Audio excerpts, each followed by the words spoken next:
بسم اللہ الرحمن الرحیم۔ السلام علیکم ورحمۃ اللہ وبرکاتہ۔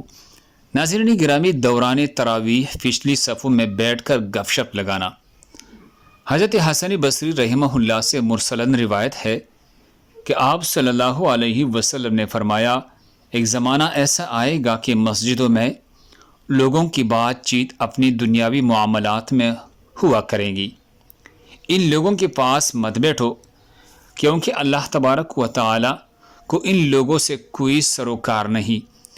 مسجد چونکہ اللہ تعالی کی عبادت، تلاوت قرآن اور ذکر و فکر کے لیے مخصوص ہوتی ہے، اس لیے ان کے تعظیم و احترام کا خیال رکھنا ہر مسلمان پر لازم ہے۔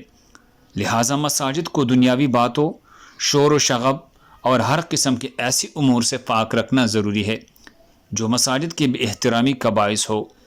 لیکن دیکھنے میں آیا ہے کہ تراویح کے دوران نمازیوں کی ایک بڑی تعداد پچھلی صفوں میں بیٹھ کر گپ شپ لگاتی رہتی ہے، اور جب امام صاحب رکوع میں جانے لگتے ہیں تو سب بھاگ کر نماز میں شامل ہو جاتی ہے۔ اس عمل سے جہاں ایک طرف مسجد کی بے ادبی ہوتی ہے، وہی یہ عمل قرآن مجید کی حق تلفی کا باعث بھی بنتا ہے۔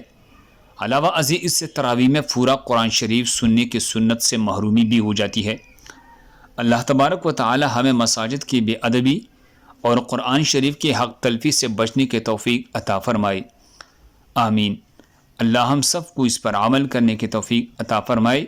دوسرے مسلمانوں کی فائدے کے لیے آگے ضرور شیئر کرے۔ جزاکم اللہ۔